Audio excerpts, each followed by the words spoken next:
Notre conférence va s'articuler en trois étapes. La première étape va concerner un peu un rappel du cadre réglementaire. Ensuite, nous verrons les impacts en termes de cadre budgétaire et des contraintes qui vont se poser aux opérateurs. Et puis, dans un dernier temps, nous verrons pourquoi est-ce que les opérateurs ont besoin de mettre en place un système de pilotage, et nous prendrons le temps d'échanger avec vous en fonction de vos situations particulières. Notre présentation va durer 45 minutes et nous aurons de 10 à 15 minutes pour échanger avec vous et partager avec vous vos préoccupations et vos attentes. Alors, Yves, je crois que concernant tout ce qui concerne les emplois et la masse salariale, il y a un certain nombre de circulaires, de décrets nouveaux qui ont des impacts importants. Oui, bon, tout d'abord, il faut rappeler effectivement que la masse salariale et le pilotage des emplois est un enjeu majeur, que ce soit pour l'État ou les opérateurs, puisque aujourd'hui, même si ça a un peu diminué, la masse salariale, lorsqu'on intègre les pensions, représente à peu près entre 42 et 43% du budget de l'État, et pour certains opérateurs, ça atteint 60 ou 40%. Donc c'est déjà, d'un point de vue financier, un enjeu qui est un enjeu majeur. Alors effectivement, il y a plusieurs textes. Le premier, évidemment, qui rénove un texte ancien de 50 ans, qui est le décret GBCP, gestion budgétaire et comptabilité publique, du 7 novembre 2012, qui intègre deux dispositions particulières, donc à l'article 179 et à l'article 182. Donc l'article 179 rappelle l'importance de gérer des crédits de personnel dans le cadre de crédits limitatifs en AE égale CP. Donc premier point important, autorisation d'engagement égale crédit de paiement. Et puis le deuxième, c'est l'article 182 qui prévoit effectivement que les opérateurs et les établissements publics élaborent un DPGE-CP, un document prévisionnel de gestion des emplois et des crédits de personnel, avec un certain nombre d'éléments de prévision tout à fait indispensables sur lesquels nous reviendrons. Et puis à côté de cela, il y a effectivement d'autres textes, je dirais certains plus classiques, comme la circulaire, ce qu'on a l'habitude d'appeler la circulaire opérateur, donc la dernière était du 5 août 2013, mais aussi une circulaire plus récente du 15 janvier 2014, et puis la plus ancienne qui était celle du 11 juin 2010, qui définissait en fait les emplois qui rentraient dans le plafond ou qui ne rentraient pas dans le plafond de l'autorisation d'emploi annuelle. Donc en fait un certain nombre de textes très importants. D'ailleurs il faut souvent regarder les annexes de ces différentes circulaires pour pouvoir renseigner des tableaux qui sont des tableaux essentiels et qui définissent l'évolution des emplois, souvent dans un cadre pluriannuel. Alors plusieurs points importants. Effectivement, on se rend compte que la gestion des opérateurs, du point de vue des emplois et de la masse salariale, subit un alignement sur les règles propres à celles de l'État. Ça, c'est le premier point important, donc avec notamment la notion d'ETPT qui, pour la loi de finances 2015, va devenir tout à fait essentielle. L'introduction de la pluriannualité, ça aussi, on le voit à travers des tendanciels, 2015-2017 notamment. Donc cette idée d'avoir une vue sur demain, associée à la soutenabilité budgétaire, chère aux contrôleurs budgétaires, qui évidemment s'assurent en permanence de cette soutenabilité budgétaire. Le vote, là aussi, très important d'un plafond d'emploi. Je rappelle d'ailleurs que le DPGE-CP doit être élaboré avant l'élaboration du budget de l'opérateur. Donc, vote d'un plafond d'emploi LFI. Donc, ça, c'est très important. Et puis, là aussi, un élément essentiel, qui est prévu d'ailleurs par plusieurs textes, c'est la prise en compte de la modification du périmètre aussi des opérateurs. C'est-à-dire, on ne peut pas raisonner à périmètre constant, compte tenu des fusions, phénomène d'absorption, de reconfiguration du champ et du périmètre des opérateurs. Donc ça aussi c'est très important en termes d'identification justement du décompte des emplois. Et puis un point à ne pas oublier, c'est vrai qu'on va parler beaucoup budget, finances, effectifs, mais je crois que l'essentiel c'est d'associer la problématique de la gestion des emplois avec les objectifs de performance auxquels les opérateurs concourent dans le cadre des programmes auprès desquels ils sont rattachés. Donc ça je crois que c'est vraiment un élément essentiel aussi, de ne pas perdre cette vision de gestion prévisionnelle. Et puis on en reparlera ensemble, je crois, d'intégrer aussi une dimension carrière et non pas simplement corps, grade, statut, mais carrière et compétences, bien évidemment. D'accord. Donc une véritable rénovation du cadre budgétaire. Si on voulait résumer les 2-3 enjeux importants pour les opérateurs. Ouais.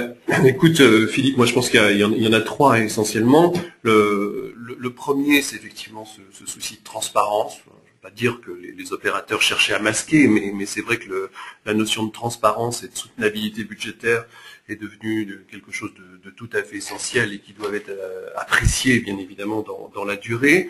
Le deuxième, c'est effectivement ce respect d'un plafond d'emploi en ETPT. Je crois que là aussi, et d'avoir un suivi aussi de ce plafond d'emploi en ETPT, puisque, encore une fois, je le répète, à partir du projet de loi de finances 2015, ce sera vraiment obligatoire, donc d'avoir ce suivi, non pas en équivalent temps plein, mais en équivalent temps plein travaillé, et donc d'avoir un vrai pilotage infra-annuel de ce plafond d'autorisation d'emploi.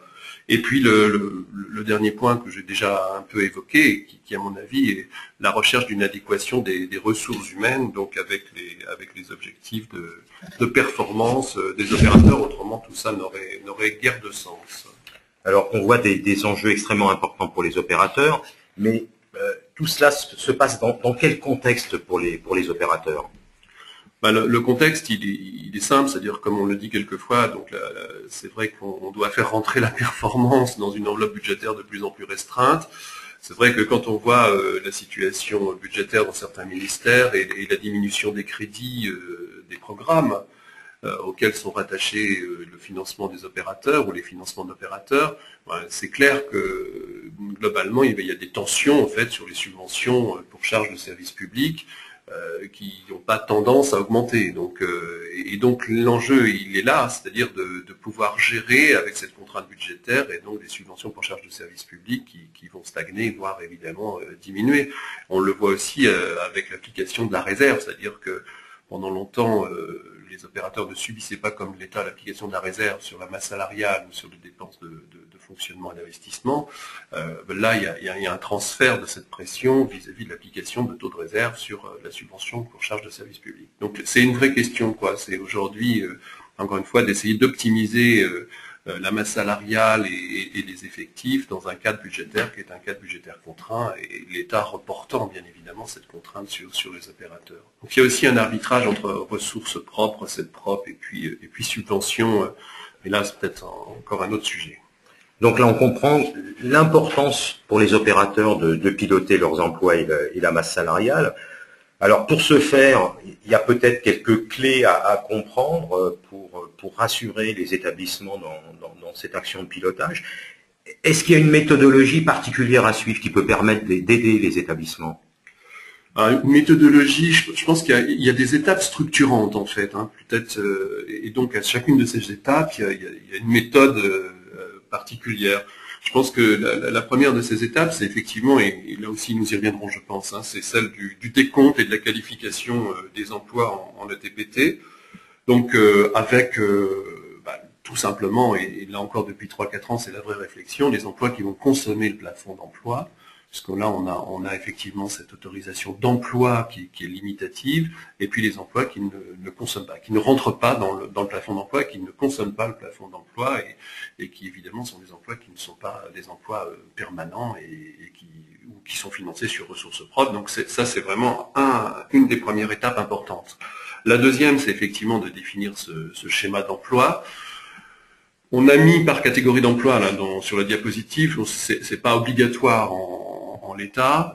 C'est vrai que je pense que le schéma d'emploi, il est intéressant quand même de le peser par catégorie d'emploi, c'est-à-dire parce que de sortir, comme je disais, peut-être du corps grade statut, mais d'avoir des emplois qui sont plus des emplois métiers ou des emplois fonctionnels. Et puis bien évidemment de l'inscrire dans une logique pluriannuelle, c'est-à-dire d'essayer d'anticiper aussi l'activité de l'établissement et d'adapter les effectifs en état de cause. La troisième étape, c'est effectivement de mettre en adéquation les crédits personnels. Alors ça, c'est le vrai sujet, c'est-à-dire d'abord de décompter en emploi, puis ensuite, compte tenu de la rémunération moyenne par catégorie, par exemple, eh bien c'est de définir correctement les niveaux de masse salariale, mais au-delà de ça aussi d'intégrer les facteurs explicatifs de l'évolution de la masse salariale. Donc pour le GVT, les entrées-sorties, un certain nombre de mesures qui peuvent être des mesures particulières, catégorielles. Donc ça c'est vraiment un enjeu majeur, c'est-à-dire de passer d'une logique en effectif et quantitatif à une logique financière et budgétaire. Et puis le quatrième le quatrième, comment dire, quatrième étape, c'est effectivement de les piloter, c'est-à-dire de piloter les emplois et de la masse salariale. Moi, je pense que la question de la prévision est essentielle, d'avoir des tendanciels, mais la question de la reprévision est encore plus. C'est-à-dire que quand on a notre suivi infra-annuel, ce pilotage infra-annuel, la vraie question, c'est de réajuster des prévisions qu'on a élaborées quelquefois 6 mois, 7 mois avant de constater les écarts. Donc ça, c'est un vrai enjeu, à mon avis. Alors tout ça suppose de disposer de pas mal d'informations qui sont aujourd'hui quelquefois à la fois diverses et un peu éparses. Selon toi, Philippe, quelles sont les sources d'informations prioritaires que l'on doit avoir, je dirais, sous la main pour pouvoir mener à bien ces différentes étapes? Et effectivement, on voit qu'il y a une richesse, une variété des informations qui sont nécessaires pour construire ce cadre de pilotage. Donc il faut être capable de s'appuyer sur son système d'information qui va avoir l'ensemble des informations disponibles. Et on voit au travers de cela que même les sources d'informations sont diverses et variées. On a un certain nombre d'informations qui vont tourner autour, je dirais, des fonctions RH, ressources humaines et paye, au travers d'informations qui vont qualifier le collaborateur, qui vont permettre d'obtenir certaines informations liées à la paye. On a d'autres informations qui sont gérées globalement dans ce qu'on appelle le SIBC, le système d'information budgétaire et comptable, qui vont à la fois prendre en compte des informations de type budgétaire, des informations de type convention, et qui vont permettre de mettre en relation et en cohérence un certain nombre d'informations. Yves insistait sur la programmation et la reprogrammation.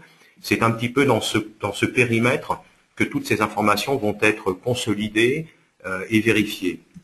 Et puis, forcément, à un moment donné, on va avoir besoin de restituer, donc capacité à sélectionner, à analyser les informations qui sont disponibles dans le système d'information.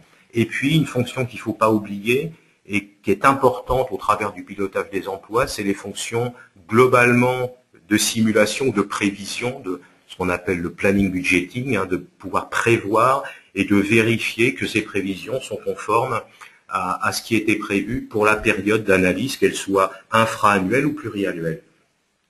Donc ça veut dire que on a un certain nombre d'informations qui sont nécessaires, qui doivent être disponibles dans le système d'information. Yves, tu nous as présenté les principales étapes. Est-ce que on peut aller plus précisément dans chacune des étapes? Et pour commencer, peut-être la première d'entre elles, qui consiste à réaliser le décompte des agents. Quels sont les éléments importants qu'il faut prendre en compte et la manière de réaliser ce comptage? Oui, alors en effet, tu as raison. Donc il y a quelques éléments qu'il convient de mettre en exergue. Tout d'abord, les cas de figure sont quand même différents de ce qu'on pourrait appeler, sans que ce soit du tout péjoratif, les plus petits opérateurs et les très gros opérateurs. Évidemment que dans certains cas, comme la diapositive le suggère, on va partir de l'agent. Dans certains cas, on travaillera plutôt en grande masse.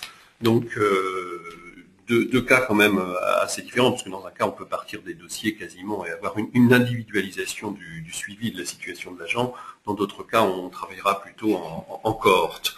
Alors, le premier élément de différenciation, si on fait l'hypothèse de partir par l'agent, c'est évidemment d'identifier ceux qui vont consommer du plafond d'emploi, et puis les agents donc qui peuvent représenter une part assez importante, qui ne consommeront pas du plafond d'emploi. Donc ça, c'est vraiment la première dichotomie. Alors la seconde, bien évidemment, au sein des personnes et des agents qui vont consommer le plafond d'emploi, on peut distinguer les titulaires, qui vont être soit payés par l'État d'ailleurs, ou par l'organisme en tant que tel, donc, mais souvent d'ailleurs sur le budget de l'opérateur. Enfin, je pense aux universités par exemple qui voyaient pendant longtemps la masse salariale et les effectifs rattachés au budget du ministère et qui maintenant sont sur le budget de l'opérateur. Et puis les agents non titulaires qui peuvent être des contractuels notamment depuis très longtemps. Alors donc ça c'est le deuxième niveau de différenciation. Et puis après effectivement on rentre un peu plus dans le détail, c'est-à-dire qu'il y a des caractéristiques propres qui sont propres à chacun des agents. C'est-à-dire effectivement le passage en ETPT ou d'ETP à ETPT suppose d'avoir une idée précise du moment où l'agent rentre dans le cadre d'un exercice budgétaire, au moment où il sort, de savoir quelle est la quotité de travailler, est-ce qu'il est à mi-temps, est-ce qu'il est à 80%.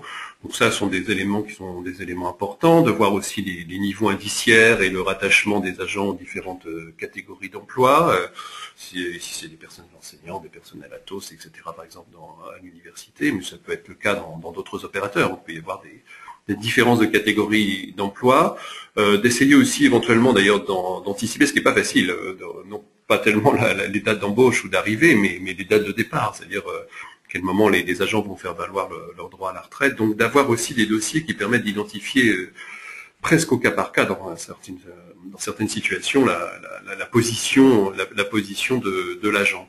Et puis il peut y avoir aussi d'ailleurs des changements de situation individuelle. Il peut y avoir des passages de temps plein à temps partiel ou inversement. Et pour les non titulaires, c'est pareil, il y a un certain nombre de choses qu'il convient d'avoir en tête. Bon, d'abord de bien repérer la situation des contractuels et puis aussi d'un point de vue de gestion des ressources humaines, d'intégrer les derniers textes de loi qui visent à diminuer le nombre de contractuels et les intégrer dans des personnels titulaires.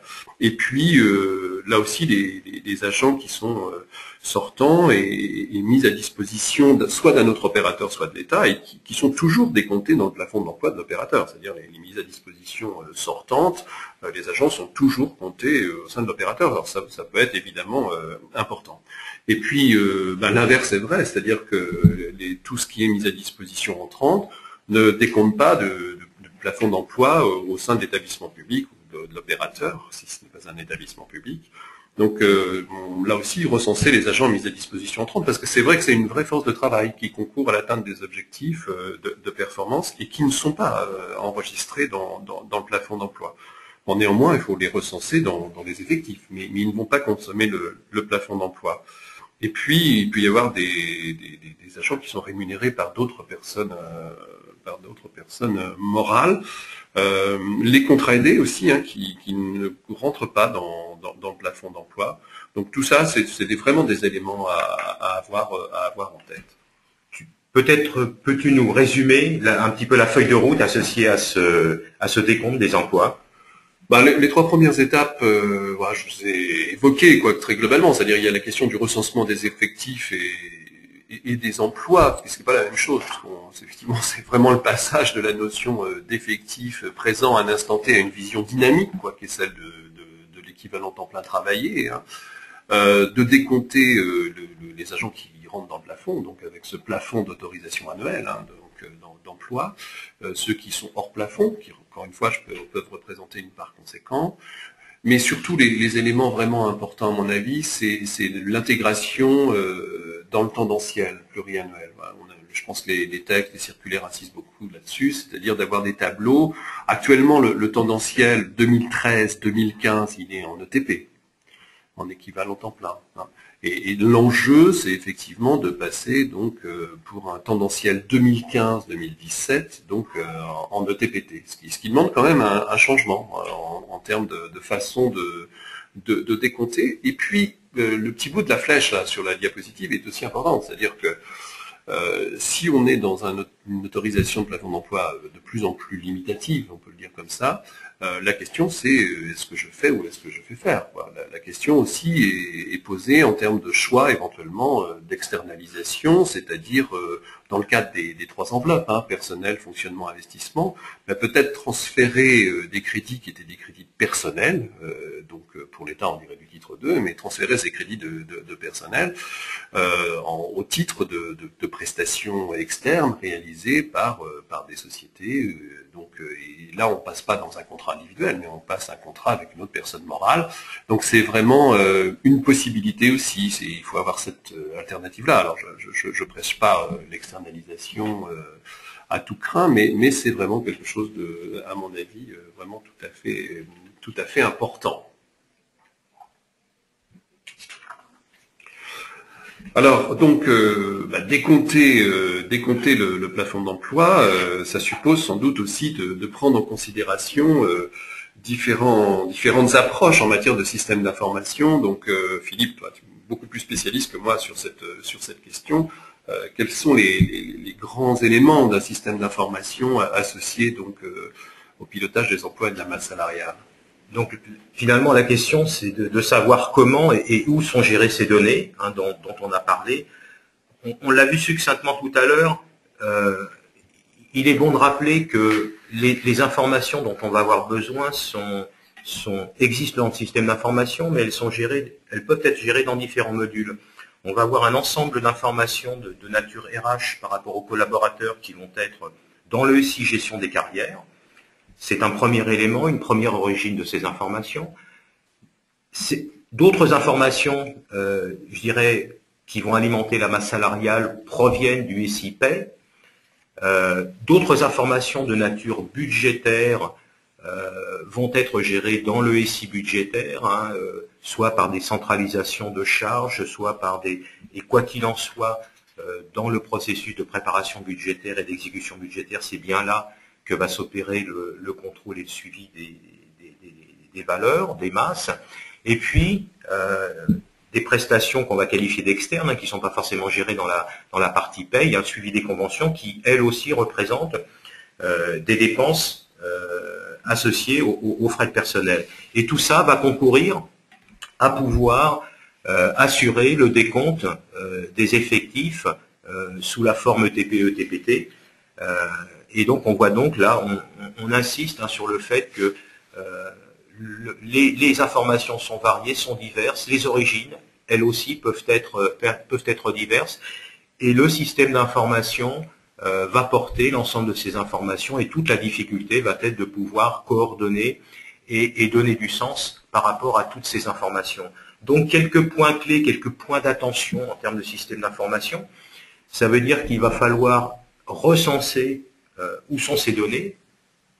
Et quand on dit recenser, c'est identifier l'endroit où ces informations sont gérées, c'est-à-dire créées, quelle est l'application qui est maître de la donnée, et donc qui va ensuite diffuser cette information, et quel est le module qui va porter l'information qui est nécessaire. Une fois qu'on a dit ça, il faut aussi organiser la manière dont ces données vont être gérées, c'est-à-dire comment elles sont créées, qu'elles sont modifiées, inactivées, un certain nombre de statuts différents pour chacune de ces données, et qui va permettre, cette organisation de la gouvernance, qui va permettre de fiabiliser l'ensemble du système d'information lié au pilotage et à la masse salariale. Et donc, on voit que à la fois l'identification des données, la manière dont elles sont gérées, va concourir à fiabiliser et à permettre de récupérer ces données, et c'est malgré tout une étape indispensable qui va permettre de définir le schéma d'emploi. Alors, le schéma d'emploi, il faut néanmoins en avoir une très bonne compréhension dans une optique de pilotage des emplois et de la masse salariale, et je pense que la première étape, c'est tout d'abord de définir ce qu'est un schéma d'emploi. Oui, oui, tu as raison. Donc d'abord peut-être juste un petit rappel, c'est un peu, je ne vais pas dire anecdotique, mais c'est un peu connexe à notre propos du jour, c'est que le schéma d'emploi n'est pas prévu dans la LOLF en tant que tel. Alors cependant, ce schéma d'emploi fixe pour chaque opérateur, donc le niveau des créations, des suppressions de postes. Donc le schéma d'emploi, ça se traduit par un solde net, en fait, la situation au début d'année, puis la situation donc en fin d'année. Je rappelle que les textes disent d'ailleurs que l'élaboration du schéma d'emploi peut s'appuyer aussi évidemment sur les informations contenues dans le DPG-ECP. Donc ça, c'est quelque chose de tout à fait logique, bien évidemment. Mais c'est vrai que c'est cette notion de solde, on part d'une situation A, puis on arrive à une situation B, donc avec l'enregistrement des entrées et des sorties du 1er janvier au 31 décembre du même exercice. Donc cette notion de schéma d'emploi, elle s'inscrit bien dans le cadre de l'annualité, ce qui n'empêche pas d'avoir des schémas stratégiques d'emploi à plus long terme, mais on est bien dans cette règle de l'annualité. Le schéma d'emploi, évidemment, ne s'applique qu'au personnel rémunéré par l'opérateur et qui vont décompter du plafond d'autorisation d'emploi. Donc ça, le schéma d'emploi n'a pas trait, en fait, aux agents qui ne rentrent pas dans ce plafond d'emploi. Ça suppose aussi de retenir le périmètre constant des opérateurs. Il y a une annexe à la loi de finances qui définit là aussi la liste des opérateurs et leur périmètre. Donc ça aussi, si on veut suivre dans le temps, d'ailleurs, cette notion de périmètre constant est tout à fait essentielle, notamment en termes de mission pour les opérateurs. Et puis, effectivement, pour le moment, on est un peu dans une situation intermédiaire. Le plafond d'emploi, il est arbitré, ou il sera de toute façon arbitré en ETPT. Je rappelle ce que dit la circulaire, c'est-à-dire que le passage et la correspondance entre ETP, équivalent temps plein, et ETPT, n'entraînera aucune augmentation du plafond d'emploi, donc ça ne jouera pas sur le schéma d'emploi. Il faut qu'il y ait une parfaite concordance, bien évidemment. Alors, Yves, peut-être tu pourrais nous donner quelques éléments clés ou quelques points de vigilance pour permettre de réaliser cette programmation budgétaire associée au schéma d'emploi. Oui, là aussi, bon, la liste n'est pas forcément exhaustive, c'est juste d'avoir des points d'ancrage en fait pour effectuer l'élaboration du schéma d'emploi. Donc premièrement, évidemment, peut-être la plus rigide, c'est cette hypothèse de stabilité des effectifs de 2015 à 2017, c'est-à-dire que on ne va pas créer des emplois nouveaux donc au sein des opérateurs ou des établissements publics ou d'ailleurs grandes associations. Donc ça c'est la première hypothèse. Deuxième difficulté, je dirais aussi, c'est d'anticiper les entrées-sorties, mais aussi au-delà des entrées-sorties, c'est souvent aussi d'identifier les dates d'entrée et les dates de sortie, parce que ça conditionne beaucoup le calcul en ETPT. C'est-à-dire si 2 mois d'écart fait qu'on tient ou qu'on tient pas dans le plafond d'emploi. Donc c'est aussi compliqué pour les entrées que pour les sorties, quelquefois, de voir évidemment les personnes qui arrivent par concours, des recrutements qui sont des recrutements qui peuvent être des recrutements différés. Donc ça, c'est le deuxième pivot, je dirais, de l'élaboration du schéma d'emploi, avec cette anticipation aussi des départs à la retraite sur 3 ans, et d'envisager l'intérêt ou pas d'ailleurs de remplacer les agents qui sont partis à la retraite. Donc ça suppose aussi comme il était conseillé aux opérateurs de supprimer l'ensemble des vacances d'emploi qui étaient importantes dans certains opérateurs. On avait beaucoup de vacances d'emploi, donc là en fait il faut les supprimer pour là aussi cette logique de transparence. Aussi d'avoir des évolutions certaines, des évolutions probables, enfin là aussi en fonction des choix qui sont des choix de gestion, de mettre l'accent sur telle ou telle activité notamment. Donc ça c'est important, d'anticiper les modifications de quantité de temps de travailler. Donc ça suppose un dialogue avec les agents, entre parenthèses. Savoir si quelqu'un qui travaille à 80% souhaite passer à mi-temps, ou quelqu'un qui est 80 qui souhaite repasser à temps plein. Voilà, c'est vraiment ça traduit aussi le besoin d'associer les RH avec la gestion budgétaire et financière. Ça peut pas être le travail solitaire des budgétaires et des financiers. Ça demande vraiment une articulation en fait entre les différentes directions des opérateurs. Mesurer l'impact de la titularisation, ça changera pas beaucoup sur les effectifs présents, mais ça va changer quand même sur les niveaux de rémunération et puis après l'application des indices et des GVT. Et puis ce qu'on appelle les extensions années pleines, les EAP, les effets report. Ça aussi c'est important dans un schéma d'emploi de pouvoir mesurer en fait l'impact différé d'un acte, que ce soit un acte de recrutement ou de changement de position de l'agent dans la durée, quoi. C'est pour ça que ces extensions années pleines sont évidemment très, très importantes. Alors ce qui est conseillé aussi, effectivement, donc c'est dans le cadre de cette programmation budgétaire, finalement, et puis de toutes les simulations que l'on peut faire en infra-annuel ou en pluriannuel, ce qui est vraiment conseillé là aussi par la direction du budget, par le bureau des opérateurs et donc par l'ensemble des responsables de la tutelle, c'est aussi d'être très très clair sur les mises à disposition, sur les situations qui sont des situations de détachement. Est-ce que les agents sont détachés à long terme, ou est-ce qu'ils restent, ou est-ce qu'ils vont être réintégrés? Parce que s'ils sont réintégrés en revenant d'un détachement, ils rentrent à nouveau dans le plafond d'emploi. Ils ne le sont plus parce que tant que l'établissement les paye pas, ils ne sont pas dans le plafond, mais c'est quand même important. L'idée de développer des contrats contrats aidés ou pas, qui peuvent être d'un appui tout à fait important. Et puis la question des vacations, quoi, des vrais faux vacataires, c'est-à-dire des vacataires qui sont là depuis des années, et même s'ils sont effectivement rémunérés pratiquement à l'heure ou à la tâche. Donc c'est quand même une question aussi de savoir à quel moment on les intègre ou pas dans un plafond d'emploi, puisqu'ils présentent un caractère récurrent et permanent d'ailleurs de la rémunération. Donc c'est vrai qu'il y a, encore une fois, je le disais, j'insistais beaucoup au début sur cette logique de transparence, et ça suppose effectivement d'avoir des corrections techniques qui sont proposées en fait à l'ensemble des instances de pilotage de l'opérateur, bien évidemment. Tu nous as présenté l'élaboration du schéma d'emploi, programmation, simulation infra ou pluriannuelle. Ça veut dire qu'en termes de suivi, il faut quand même appliquer une certaine périodicité dans le suivi de cette consommation du plafond d'emploi. Est-ce que ce suivi doit être mensuel?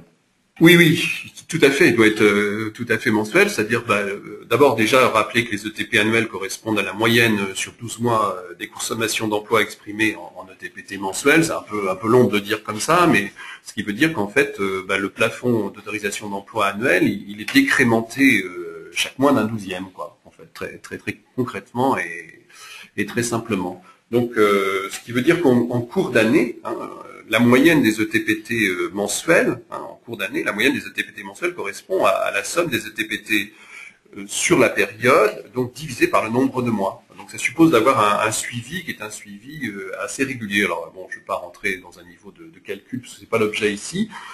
D'ailleurs, il y a pas mal d'annexes, l'annexe 4 de la circulaire qui précise comment on fait cela. Donc au fur et à mesure que l'on avance, on divise par le nombre de mois constatés sur l'année. Bon, je crois que ce qui est important et ce que l'on voit très bien sur ce schéma, c'est que effectivement on a une ligne qui correspond à la moyenne, et puis de temps en temps on peut être au-dessus, on peut être au-dessous, c'est-à-dire qu'on a des ETPT mensuels qui peuvent être au-dessus et qui peuvent être au-dessous. La courbe rose ici indique effectivement la moyenne, c'est-à-dire qu'on fait le cumul. On voit par exemple ici sur le schéma que sur les 6 premiers mois, on était au-dessus en termes de TPT mensuel, on divise par 6 et on voit bien que la moyenne, une sorte de moyenne mobile, en quelque sorte, on est au-dessus. L'enjeu, c'est à la fin, au mois de décembre, c'est de rester légèrement, d'ailleurs statistiquement, légèrement en dessous de la ligne droite, qui correspond en fait au plafond d'emploi moyenné mensuellement. Alors, il faut effectivement suivre le plafond d'emploi au travers des ETP, ETPT, mais la grande difficulté, c'est que les établissements doivent aussi assurer l'adéquation des crédits personnels. Et là, on part de masse salariale. Donc, il y a un double exercice entre la gestion des effectifs et la maîtrise de la masse salariale. Alors, est-ce que tu peux nous donner différents éléments à prendre en considération, justement, pour gérer cette adéquation avec les crédits personnels? Oui, alors déjà, le premier message, c'est que les deux doivent pas être déconnectés. C'est-à-dire, on peut pas travailler sur la masse salariale ex nihilo, quoi, si on n'a pas déjà eu cette réflexion sur les ETPT, sur le schéma d'emploi. Donc c'est vraiment un préalable. Après, bon, on reste dans un exercice là qui est un exercice de budgétaire à part entière, c'est-à-dire de partir du socle, tout simplement, du socle N-1. C'est compliqué parce que ça suppose d'avoir souvent 3 exercices. C'est-à-dire pour prévoir l'exercice N+1, on est obligé d'avoir l'exécuté N-1 et l'anticipé N. Donc on est vraiment sur 3 exercices. Donc on a ce socle budgétaire qui a fait l'objet d'un vote. Et puis après, on doit intégrer l'autre élément qui est élément essentiel, qui est en fait la valorisation ce qu'on appelle des extensions année pleine. Donc on doit intégrer les extensions année pleine. Là, on a simulé aussi le socle budgétaire en masse salariale, en euros, qui est en base 100. Et puis, on va voir ce que cela peut donner en fonction de la prise en compte des différentes variations. Alors, je rappelle, les extensions années pleines, c'est l'impact sur 12 mois d'un événement intervenu au cours de l'exercice. Donc, si l'agent est arrivé au 1er juillet, il a décompté 6 sur l'exercice précédent, sur 6 mois et de rémunération, et l'année suivante, il comptera 12. Donc, on l'intègre en tant que tel. Après, ce qui joue le plus, c'est la variation des effectifs, des entrées et des sorties. Alors, soit valoriser, si on peut le faire, si on est un petit opérateur, soit valoriser directement agent par agent, c'est-à-dire on valorise le traitement et la rémunération de chacun des agents, soit en grande masse, on peut le faire par coût moyen, par catégorie d'emploi, pour mesurer l'impact, encore une fois, financier, budgétaire, des entrées et des sorties. Après, on a le glissement vieillesse-technicité, bon, ça, classique, donc avec effectivement l'évolution des indices pour les agents qui sont rémunérés, mais aussi le fait de pouvoir disposer d'expertise supérieure, d'avoir passé des concours par exemple. Donc tout ça, ce sont des éléments qui sont des éléments très importants.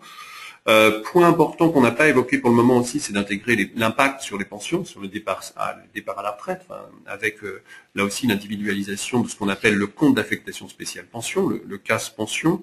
Alors ça rentre pas immédiatement dans le budget, mais c'est des choses qui sont quand même à prendre en considération donc en termes de traitement pour les agents, enfin de charges sociales plus exactement d'ailleurs. Et puis un certain nombre de mesures qui sont des mesures catégorielles, des mesures catégorielles. Alors là on a mis des petits histogrammes, encore une fois, j'insiste bien, les mesures catégorielles, l'histogramme est aussi grand que le GPT, c'est pas forcément évident, c'est un effet, je dirais, de présentation. L'idée étant effectivement que quand on prend en compte l'ensemble de ces éléments, on est parti d'une base 100 et hélas, peut-être peut-on le dire aujourd'hui, mais la tendance serait plutôt d'arriver à 95. Alors encore une fois, c'est la budgétisation des crédits, ça ne veut pas dire que c'est les crédits qu'on aura, parce que derrière, il faut encore intégrer des effets réserves qui sont très, très importants, notamment sur la subvention pour charge de services publics. Donc voilà, Philippe, est-ce que tu peux nous présenter finalement les objectifs de ce que pourrait être un système de pilotage en fait associé aux emplois et à la masse salariale? Parce qu'on a vu les règles, on a vu les méthodes de l'eau, mais je pense que ces opérations qui sont complexes, ils quand même nécessitent de pouvoir disposer d'un outillage conséquent. Donc selon toi, quels sont les grands éléments finalement de ce système de pilotage? Alors, je pense que la première question à laquelle il faut répondre, c'est répondre à quel objectif, le pilotage, il est là pour traduire des éléments, il est là pour servir l'amélioration, que ce soit l'amélioration financière, l'amélioration du service. C'est important de ne pas oublier la qualité de service dans le sens des objectifs de l'établissement. Et donc, le premier des objectifs, on vient d'en parler, c'est de respecter le plafond d'emploi dans la durée, avec possiblement un reporting mensuel, et puis un atterrissage en fin d'année que Yves vient de nous présenter, et donc d'avoir la capacité, au travers du système d'information, de répondre à cette première exigence. La deuxième, c'est pour l'établissement de mieux maîtriser un certain nombre d'éléments budgétaires, notamment tout ce qui est masse salariale et ETPT, et donc de pouvoir mieux maîtriser son autonomie vis-à-vis de sa tutelle et de pouvoir dégager des marges de manœuvre budgétaires. Le troisième objectif, c'est d'adapter ses emplois aux activités, à ces objectifs. Les établissements publics ont des objectifs, ont des enjeux importants vers lesquels ils doivent tendre, et c'est aussi la capacité pour eux de mieux gérer leur masse salariale, la qualité et l'adéquation des emplois dont ils ont besoin. Il y a un certain nombre d'impacts que l'établissement public doit à minima anticiper, et le système d'information doit servir tous ces calculs, toutes ces estimations et ces planifications qui sont importantes, soit à un horizon infra-annuel, soit pluriannuel, pour voir effectivement l'évolution de l'établissement public au regard de ces éléments de pilotage des emplois et de la masse salariale. Et puis, il y a un élément qu'on a mis un peu en exergue tout au début du document qui concerne la dimension management des compétences. Il faut que l'établissement public puisse gérer ses compétences et les adapter, prévoir les natures de compétences, les niveaux de compétences dont il a besoin pour atteindre ses objectifs et pour respecter l'ensemble des critères et des contraintes qui lui sont imposées. Donc il y a un vrai système de restitution, enfin ça doit être assez souple je pense pour pouvoir permettre un pilotage optimal. Absolument. Alors on parle un mot très à la mode, on parle d'agilité du système, c'est-à-dire que le système, on n'est pas dans une situation figée. Ce qui est vrai aujourd'hui le sera peut-être moins demain, et il faut que le système soit capable à la fois de prendre en compte les objectifs d'aujourd'hui et de pouvoir le faire évoluer pour s'adapter aux besoins de demain.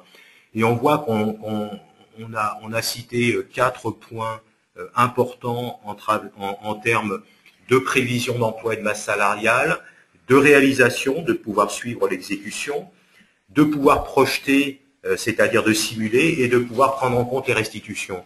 Et avec je dirais, des intérêts ou des niveaux d'intérêt sur chacun de ces points qui peuvent être différents, avec des périmètres qui peuvent évoluer, avec des organisations qui bougent, avec des besoins d'analyse qui peuvent être différents. Et il faut que le système ait capacité à accompagner et à évoluer au fur et à mesure des besoins de l'établissement. Donc ça, c'est quelque chose d'important. Ce qu'on peut peut-être dire, pour retenir un petit peu quelques éléments structurants de cette présentation au travers du pilotage et des emplois, Yves, s'il y avait 4 raisons qui nous semblent les plus importantes pour inciter les établissements publics à renforcer ce pilotage des emplois et de la masse salariale. Voilà.